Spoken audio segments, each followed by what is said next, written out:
Hello friends, back to my channel. আশা করি তোমরা সবাই ভালো আছো। অনেক দিন পর তোমাদের কাছে এলাম।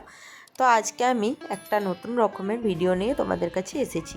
রিভুকে আজকে আমি দেবো ভাত। ভাত বাঙালির প্রধান একটা খাবার, আর ভাতে প্রচুর পরিমাণে কার্বোহাইড্রেট আছে। ভাত খেলে শক্তি প্রচুর পরিমাণে বাড়ে, আর বাচ্চাকে দ্রুত মোটা করতেও সাহায্য করে। তো বাচ্চাকে যখন প্রথম সলিড খাবার দেবে এইভাবে দিও, তাহলে কিন্তু খুবই ভালো হবে।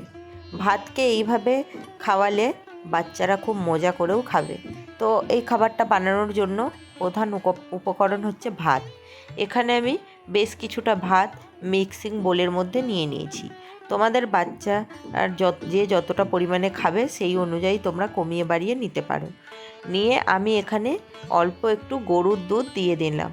যেহেতু রিভুর বয়স এখন 10 মাস পূরণ হয়ে 11 মাসে পড়ে গেছে, তো সেই জন্য আমি অল্প একটু গরুর দুধ দিলাম।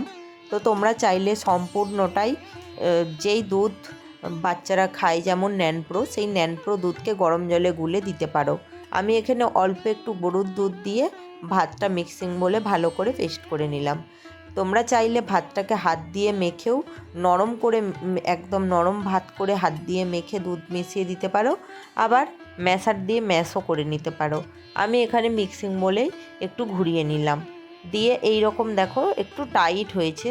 তো এই টাইটটা যদি একটু, যেহেতু খুবই গরম আছে, একটু ঠান্ডা হলে আরও বেশি টাইট হয়ে যাবে। দেখো টাইট হয়ে গেছে, দেখতে পাচ্ছ। তো তাই আমি একটু এখানে কি করব, যে ন্যানপ্রো দুধটা খাই ওই ন্যানপ্রো দুধ 1 চামচ মতো দিয়ে দেব।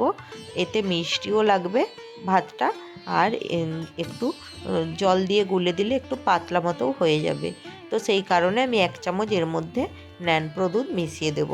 তোমরা চাইলে পুরো ন্যানপ্রো দুধটাই দিয়েই করতে পারো জলে গুলে, আবার চাইলে গরুর দুধ দিয়েও, যাদের বাচ্চারা 11 মাস আরে হয়ে গেছে, তো তারা বাচ্চাকে গরুর দুধ দিয়েও করে দিতে পারো। আমরা গরুর দুধটা কিন্তু নিজে থেকে দিচ্ছি না, ডাক্তারের সঙ্গে পরামর্শ করেই দিচ্ছি। যে ডাক্তারবাবু দেখে রিভুকে, তাকে জিজ্ঞাসা করেছিলাম 10 মাস পূরণ হয়ে যাওয়ার পর যে গরুর দুধ কি আমরা এখন দিতে পারি, তখন ডাক্তারবাবু বলেছিল দিও, কোনো প্রবলেম নেই, কিন্তু দেখবে বাচ্চা কতটা পাতলা, মোটা দুধ দিলে বাচ্চা সহ্য করতে পারছে সেই অনুযায়ী দিও। তো মোটামুটি খুব পাতলাও দিচ্ছি না, আর খুব মোটাও দিচ্ছি না। তো যাই হোক, এইভাবে দুধ দিয়ে এরকম ভাতের যে ভাতটাকে যে মিক্সিং বলে আমি পিষে নিয়েছি, এইভাবে দুধ দিয়ে ভালো করে গুলে নিয়ে আমি ভাতটাকে রিভুকে খাইয়ে দেব। এইভাবে তোমরাও তোমাদের বাচ্চাকে খাওয়াতে পারো। তো চলো বন্ধুরা, আজ আসি, টাটা।